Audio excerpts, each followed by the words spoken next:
Okay, so we're going to start the Track C session on data science, I believe. We're going to talk about something pretty interesting, particularly to people who know R. How many people here are familiar with R? Wow, very good. Okay, so you're in the right place. How many people saw our application spotlight demo earlier? Cool, all right, very good. Oh, Thomas, okay. So last time at the first Spark Summit, we showed something that was sort of mildly interesting, and it's all about how to do R at scale, but do it in such a way that the R data scientist doesn't have to learn MapReduce. So today, we're very pleased to talk about something that has sort of, we factored out a lot of the code into a library and an API called distributed DataFrame, right? And the goal of distributed frame is to simplify big data for the rest of us. And I include myself in that group of the rest of us. We have three major sections to this. I want to start out with talking about the motivation for it, and then jump it right into sort of a demo that runs around the features and the benefits of DDF per the design. Very quick introduction. I am the CEO and co-founder of Adatao. More recently, I was engineering director at Google, working on the Google Apps team. PhD Stanford, UC Berkeley undergraduate. And my particular expertise is in large-scale systems, okay? And I know enough machine learning to be dangerous. With me here is Mike, also co-founder of Adatao. Mike is a PhD UI/UC in computer science, and he knows a lot more machine learning than I do. More recently, Mike was, I should introduce Paco then. Mike was at Yahoo working on Hadoop 2.0, and we also have, the rest of our team is a very similar profile to us, essentially a bunch of people with advanced degrees, but very importantly, have also seen data and other systems operate at scale. Okay. So to set the context for why we want to do something and sort of factor it out called distributed DataFrame, if you transport yourself back maybe 5, certainly 10 years ago, right, when we were all happy with the small data world, SQL, very well developed, RDBMS, and so on, and there's a rich ecosystem of applications and UIs and so on top of it, and everybody was very happy, right? And that's, you know, our blissful happiness in the small data world. In the last 5 years, something else happened, right? Big bad data arrived, okay? And for engineers like us, we get very excited, right? There's a new toy, okay? There's completely new toy, little, you know, major storm coming up, and we can come up with all kinds of stuff, like a storm, or literally R Hadoop, MapReduce, and of course even Spark, right? And so from that point of view, we want to make it easier and more efficient for people like data scientists and data engineers and even business users to be able to take advantage of this new big data thing. And here we have, you know, we're in this conference, our knights in shining armor, Spark, and of course Shark, trying to do that task, and I think doing it pretty well. But in my view, that's still not quite there, right? Because, you know, you look at the code that you are dealing with, right? Of course, if you are all here experts, you know, like we've gotten reasonably competent with Spark, that's okay. But it's still a pretty big proposition to ask people who are used to thinking about database tables and say, well, now your table is partitioned into 1,000 pieces. And so you got to ship in something, a closure, to operate one row at a time. And then when you're done with that, combine it into some weird way, shuffle and all that. So that's a lot of stuff, right? And then it gets even more complicated, you know, functional programming, monoids, monads, and so on. And so a lot of people we talk to and say, why can't it be simpler? Okay, this is how simple it should be, right? If you're trying to model like a, what is that company, Zillow, right? You're trying to model house prices. Then essentially you say, well, I want to load the data, I want to throw away all the junk stuff, and then I want to try to predict, you know, price as a function of square footage, zip code, and so on and so forth. That's your thought process, right? Unfortunately, that translates to many more thousands of man-hours coding it. And so I've been in this field a long time, and, you know, as engineers, I find that we have this tendency to look at the world from the bottom up, right? What we're capable of doing, and then we're going to, you know, expose these affordances from the bottom up to the user. So what we have today are things like the Spark engine, which is, in my opinion, the best that has come so far, or general DAG engines. And then on top of that, we put various APIs. And then we say to our users, our customers, our data engineer, our data engineers say, come, okay, here it is, okay? But from the top down, they look at it and they say there's a gap, right? Again, that model I said earlier about looking at things like tables and I just want to feed into a machine learning algorithm. So DDF is intended to fill that gap with a top-down view, okay? And what I mean by that is much easier shown than told, all right? So, and so the goal then is to have DDF be that solution where, you know, we return to this happiness, you know, celebration, beautiful land, and everybody can be happy with big data as we were with small data. So if you can see the design principle around a DDF is essentially taking a lot of the wisdom, right? Just because big data came along doesn't mean we were stupid before, right? It's a new challenge, but there's a lot of wisdom from the RDBMS community, you know, SQL, for example. One time it wasn't clear whether it was going to be SQL or Codicil. That's the right UI for querying data. Well, the last 30 years has sort of settled that argument. Same thing with R, right? R was, I believe, you know, created as S at Bell Labs, and there's been 3-4 decades of iteration, developing a lot of idioms around data mining and machine learning to make it easier and easier for the R data science to think about how to manipulate it, how to actually do ETL inside things like R Studio, and then do the modeling, right? A lot of those idioms are very, very good for, I can speak for myself. I know I come from the big data side, the scale side, you know. It's been really good for me to learn from. And of course, you know, people like me bring the power and the speed of parallel computing, right? So if you combine all three things together, you will inevitably come out with something like what we call distributed data frame, DDF. And in fact, if you saw the the application demo that we showed this morning, which of course we're very proud of, it's so user-friendly. It has NLP layer on top, right? It's something we call smart query that you don't even need to know any programming to start interacting with the data, exploring the data. We built that on top of the DDF interface. And I want to share with you this DDF that allowed us to build that product so quickly, right? If we didn't have the DDF model and we try to reach down one layer below it, it would have taken us probably, I don't know, 5 times the amount of time in terms of productivity. Certainly 5 and possibly 10 times.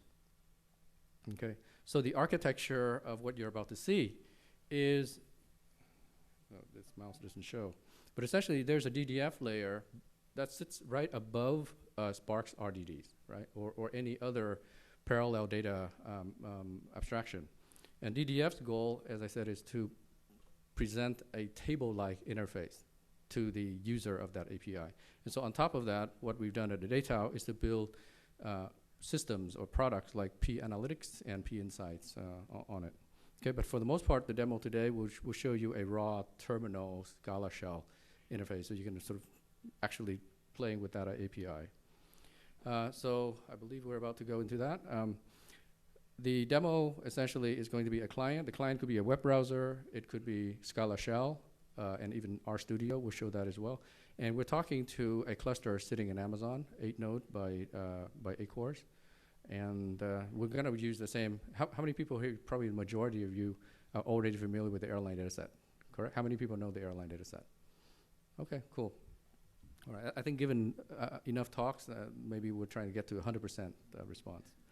But essentially, it's a 12 gigabyte data set, 20 years worth of flight information in the continental US, about 123 million data rows, and we'll be working with that in real time. All right. Okay, why don't you drive? You want to stand there? All right. Okay, so we think of DDF as comprised of 6 pillars.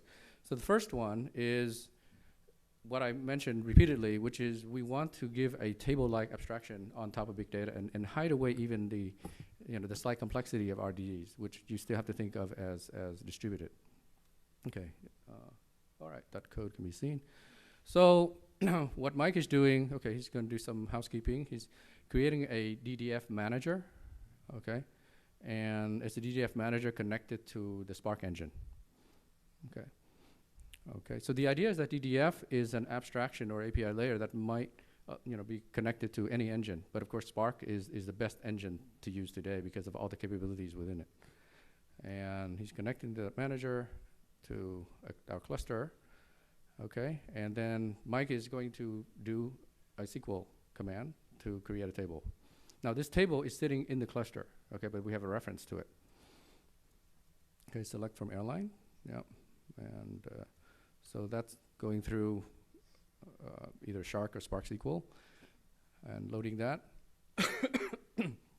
And as soon as that's loaded, now this takes a bit of time because he's reading from EC2 disks. Okay, so now we have a reference to that table. Now table, when I say now table, I mean interchangeably DDF, right? It is distributed data frame. Okay, how many rows?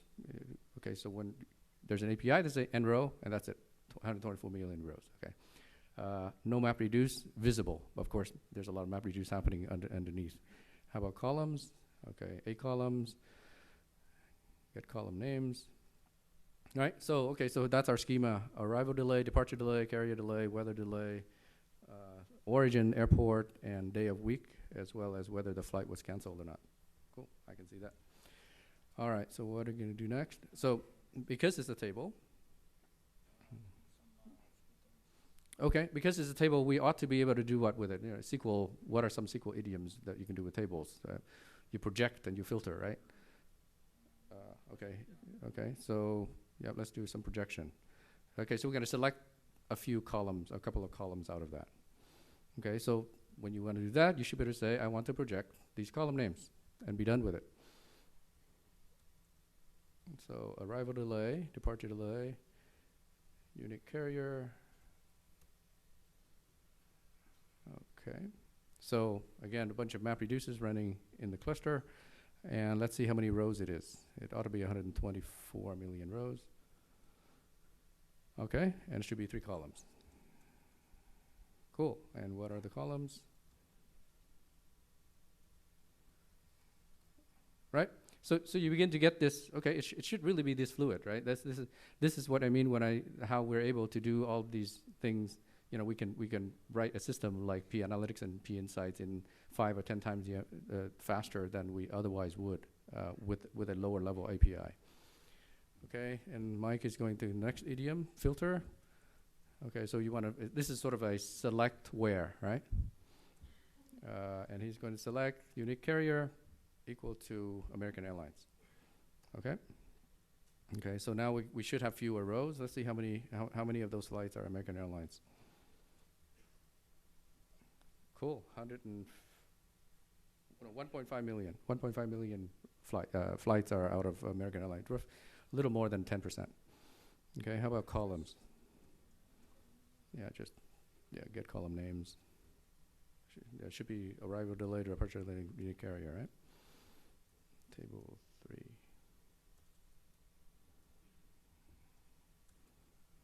I shouldn't tell them what to do, just let them.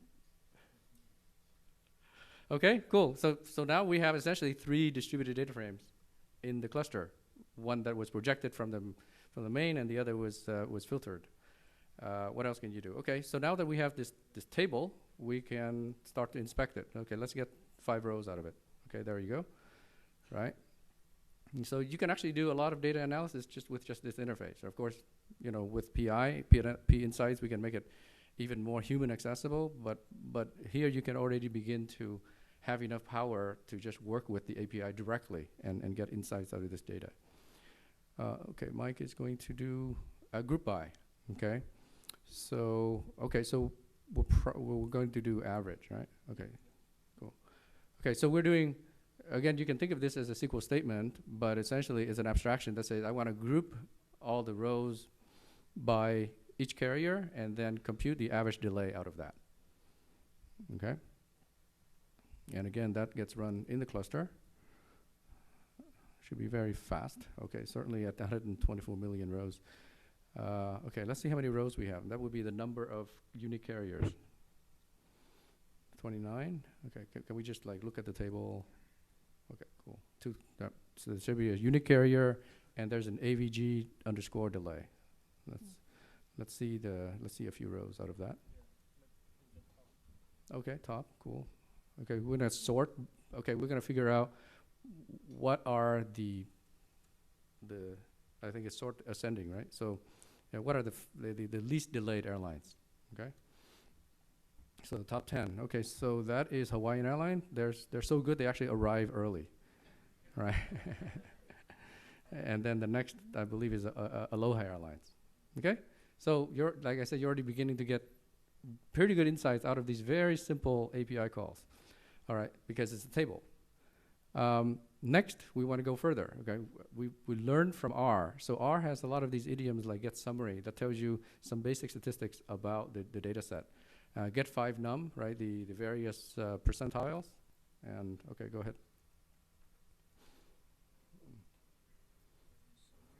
Okay, do the summary. And in the cluster, it's doing a lot of statistics, right, about the table, and it's coming back fairly quickly, right? So you see the mean, the sum, the standard deviation, even has the count of NAs, right? These are values that are null in the data, right? So the API is tolerant of that. Okay. Okay. So this is computing okay. Yeah, cool. So that was also very fast, right? As you know, computing medians and so on, quartiles can take some time. Okay. Okay, cool. So that gives you, of course, it's much richer, but in the interest of time, I'm not going to give you every possible API call.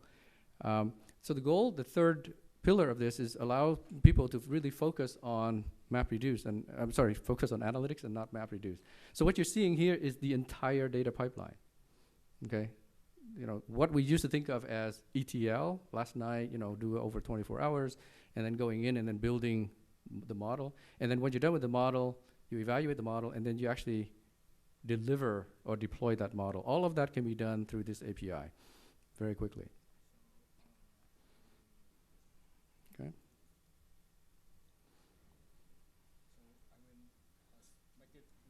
Oh, okay. So this is also very exciting, right? All of us in the room here know that RDDs are immutable. And there's very good reasons why it's immutable. I'm not going to get into that, right? But on the Spark mailing list, there's a lot of people who ask, can't you make it a little bit mutable, right? But from the top down, not thinking about functional programming and the requirements of it or the rigor around it, it's a reasonable request for people to say, I've got a table and I can modify it. So what we've done is, for the DDF, we can make it, by default, it's not mutable, but if you want it to be mutable, you should say, I want it to be mutable. And so all the operations are going to be, to the top layer, to the top view, you're making changes in place. Of course, underneath, we're still respecting the functional programming paradigm. So we actually swap RDDs underneath. Does that make sense? Okay, so what have you done? Okay, just set it. Okay, so Mike just counted the number of rows, which is 124 million rows. And there's an idiom, an R idiom called drop NAs, right? So any rows that has an A in it, I don't want to deal with it, right? That's part of data cleansing, right? So in one step. Okay, so now he's dropped all the rows, still within table 2. Okay? So little things like this really, really dramatically improve productivity, right? So I can think of this table and I said drop the NAs. And we're going to do okay, so you can see sorry, I should be pointing to your screen. The count of NA is 0, right? That proves that we've dropped all the NAs from table 2. Cool? All right, so next, okay. So I'm not going to do the prediction in the interest of time. Well, maybe you're going to do, okay. Next, we're going to show you the integration, smooth integration with machine learning. So given a table, I want to run, in this case, k-means on it. Should be very easy as well. Okay, so Mike is picking up k-means from the MLlib, okay? And even there, we've made it very simple so that you can call. We care a lot about what these signatures look like, right? So here he is training k-means, right, which is clustering into 5 clusters and 3 iterations. Okay, this is going to take a little bit of time, maybe 5-6 seconds or so. But remember, this is 124 million rows undergoing k-means. So. Okay, and so that was done. Let's immediately predict, right? So remember, this model is now sitting in the cluster, So operationally, if you know how sort of how Yahoo or Google predicts, based on the user arriving and which ad they should see or which article they should see, normally this model has to be exported, through various mechanisms, sometimes email, to the production system, right? So, but with this, it's already sitting in the cluster, and we can start predicting against this immediately. So there's actually a crossover between what we tend to think of as pure analytics, but actually it's available for the transactional side as well. Okay, cool. So I don't know what 2 means. It's just cluster number 2. All right. So that allows you to marry, data and algorithms and get immediate intelligence from this. So that's the 4th pillar. The 5th pillar is, and this is really exciting, a lot of people on the Spark mailing list, right, say, I want to share RDDs, okay? And again, there are good reasons why RDDs aren't shareable yet, but DDFs aren't limited to those constraints. So what we've done is sort of on a server implementation basis, we can name DDFs. We can name this table, and once you name it, you get a URI out of it. Okay, very simple URI. The URI here is, the protocol is DDF : right, / Adatao. That's our particular namespace, and the date table is flight info. Okay, cool. So what can you do with that? Okay, so there's so Mike is about to do some magic. He's going to switch into an entirely different tool, RStudio. Hi, JJ, if you're watching. Okay. So Mike is doing, this is RStudio, running just as a client independently on his machine here. There's one library that we load that's called Adatao. You can see that up there, library Adatao. He's going to connect to the same cluster. Go ahead. And one magical line later, line 4, connect to flight info, and let's hope that it works. Okay, cool. Now let's look at the column names of that. Yeah, indeed, that is exactly the same table that he was working on. So I could be sitting in Hong Kong, working on his data set using a totally different tool. Okay, that number of rows. And then now that you're in the R environment, okay, of course, with the Adatao library, you can start doing a lot of R against this same data set. Okay, so origin equals SFO, so he filtered that. Okay. Okay, so he's this is a transformation, right? Meaning in this case, adding a new column to that same DDF, a column called delayed, and it's defined to be if arrival delay is greater than 20 minutes, then you are delayed. Otherwise, you're not. Okay. And okay, so you're not gonna go ahead and do the pie chart. Now, normally you would actually do a classification training, right? GLM on it, and you can actually do this, but we're going to save you a bit of time, and just trust me, it can be done. So here, Mike is just showing. Yep. So those are the delay flights, roughly 20% or so, maybe 25. No, actually no, about 12. And then others are not delayed. Okay, cool. Anything else in here? Okay, So there you saw something. That is actually, maybe I'm not too excited. I don't sound too excited, but this is really quite cool, okay, to be. And so finally, because it is an API, it doesn't care what engine language is underneath. So it's not like we have to ship our code into the cluster or Scala or something. The user doesn't really care. Now, so happens that we built it that you can ship our code into it, but that's not the main point. You can work in any language, R, Java. The API itself is a Java API. Okay, we thought long and hard about it. We decided it had to be Java. And sorry. Okay, so you can even have. Well, some of you saw this morning. We have natural language interfaces on top of this. Okay, so this here again is the directory view. So Mike is switching context quite rapidly because we're trying to keep time. So essentially, this is a product that we built on top of this DDF interface, and this is a document interface, right? So you can write beautiful documents and so on. But within these documents, they are analytic documents. So go ahead and jump in there. And Mike is going to pick up that same DDF and work on it from here. All right, so you can write headings, basically what I used to and be an engineering director at Google Apps, right? So this looks just like that. Okay. I'm gonna silence this. All right, so, okay, same connect statement. In this case, Mike is using R in the web browser environment. Okay. Yeah, maybe zoom in a bit. Yeah. Can you, yeah, there. Can you all see this? Okay, if you can't see it, raise your hand.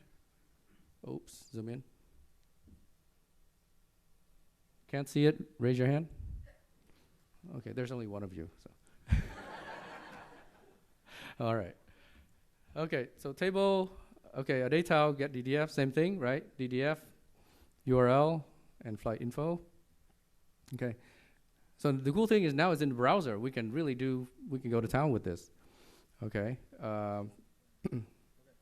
Okay, so this is a dimensional charting plot. So what this is going to do is aggregate the data in 2 dimensions in the cluster by airport as well as by day of week. Okay, and then you can actually interact with the data. Okay, so that's very cool. Yeah, so as it clicks on Atlanta, that's the average delay coming out of Atlanta. It's very consistent. Friday is always the worst day to fly out of any airport. Some worse than others. Okay, cool. Anything else? Let's move along. Yep. Just 5 more minutes. You were late. All right, so we're okay. All right, so okay, so Mike is now switching to Smart Query, which again is this thin layer above all of this, and we have people on our team that are very good in NLP. They built this in less than a week. Okay, but so this Smart Query layer understands, a certain pattern of English, and then will suggest the appropriate queries that you can use. So Mike is doing relationship between arrival delay and month. Okay. So again, this gets translated into a script, and the script is calling the DDF API. That DDF API in this case knows about Spark and does the right thing, and then the answer comes back. All right. So we see here December is the worst month, and the summer months are not so good either. Okay. Okay. Yeah. Okay. So here is the scatter plot. So this interface anyway knows the difference between the various column types. And so if you have arrival delay and departure delay, which are similar, they're both numeric, so it does a scatter plot. And so you can see a very strong correlation. It makes sense that departure delay should strongly predict arrival delay. And we can do heat maps, right? Okay, so this is taking a bit of time. Okay, there we go. Yeah, so I showed this morning already, right? So you can immediately now, given this heat map, visualize the data in a totally different way. So you can see that after 9/11, there were a lot of canceled flights, okay? And otherwise, they're much more scattered, okay? And you're gonna, okay, cool. So with this, in a single key stroke, Mike is making a dashboard, okay? So what DDF has done is allowed us to focus on things like this, as opposed to go really crazy with the algorithms underneath. It abstracts all of that away, so you can see we can write these things in just a few lines of code, and that's exactly the productivity that I talked about. Okay, and okay, so that's it, right? Okay, so there's machine learning and other stuff, but I think you can see that it can be done, and we have done it. So essentially, in summary, this is what DDF affords, and our vision is for DDF to sit on any compute engine, right? Of course, we're very big advocates of Spark because it really stands alone out there today. And it has all of these pillars around which, or these principles around which, that we continue to evolve the API, okay? And then with that, if there's one thing you take away from this, why DDF, essentially you can think of DDF is the big data, as SQL and R is the small data, right? It brings you back to this old happy world that you were in, okay? And even, shorter headline is going to multiply your productivity by 10 times, as we have experienced ourselves at Adatao. And finally, we're open sourcing this. Okay? Thank you.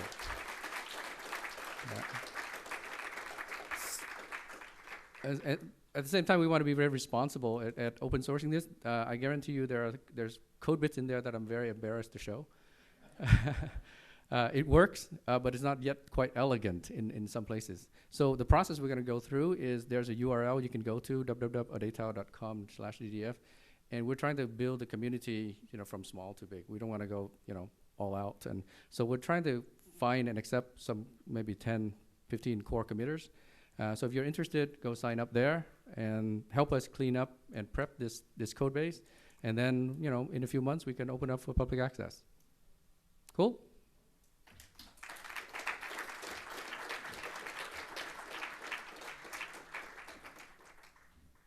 Q&A? Yes. The question is, can we do joins? The short answer is, yes, this can do anything. It's an API definition. I'm just sort of half joking. So yes, we have joined and we have implemented that on Spark. Yeah. Yes. So how do you compare with the schema RDD? Okay. The question is, how does this compare with schema RDD? That's a really good question because we coordinate very closely with the Spark team and the Rick's team. The evolution is sort of hard to predict, but the mission that I see of Spark, of schema RDD, doesn't include things like R idioms, right? The way we look at DDF is not bottom up, like what else can I do with RDDs? It's what does the world expect, right? What if you're a data engineer and you're really agnostic as to engine, and you say, you know what, give me a table, and I know R, or I know statistical concept, just give me the APIs to do that. We will move really fast in that direction. We'll do all of those things. It's not clear to me that schema RDD will accept all of those requests, right? Because it doesn't make sense. It has a different mission, not better or worse.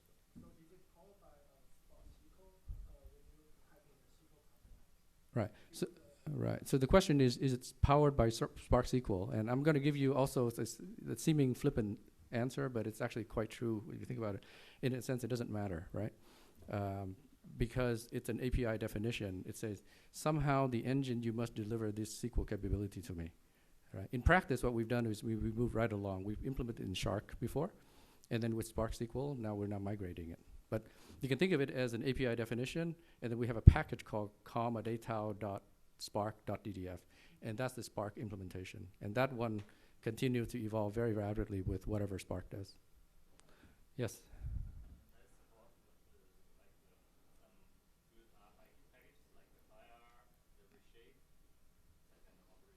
Yep. Yes. Yeah. Hadley. Yep. Okay. Hadley. Okay. If you can support that, that makes things much clearer. Mm-hmm. I have the second question. The second question is it possible to simulate all the R functions inside the DDF? Because DDF doing the larger aggregation, after the aggregation, the data size will be small. And yeah. Yep. So let me try to, actually, your question, we could have like an hour of discussion, right? So let me try to distill it down to what I want to talk about. So one question is, can you sort of ship our code into this and have it run, right? And the other is, I forget, it's, right, if there's some good R packages, right, so it's essentially similar in vein. So, it turns out, yes, the way we have implemented it. So at Adatao, we want the product level, the PI and P Insights and P Analytics, we have implemented, like I mentioned during the talk, we actually have our instances running in our product cluster, and you could ship our code into it, and it'll run row at a time and all that. So it has idioms for those things. On the other hand, for the DDF definition, it's not something that we require, right? Because the goal of the DDF API is to provide our idioms, not necessarily our code running execution. Does that answer your question? Right.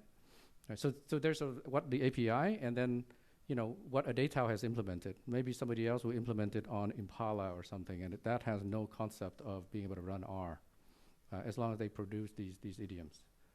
Yes.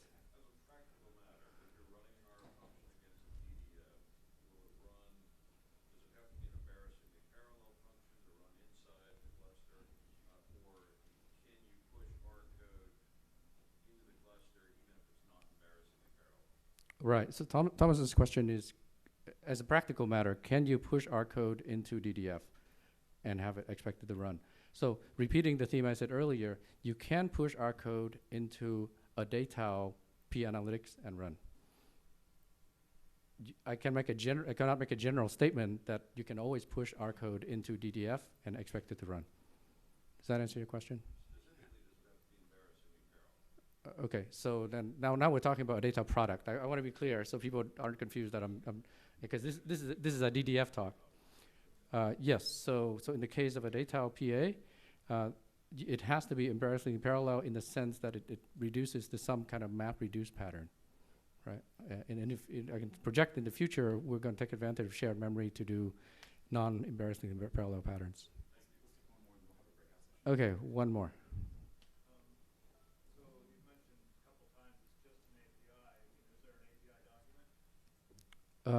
Are you going to sign up to write that? No.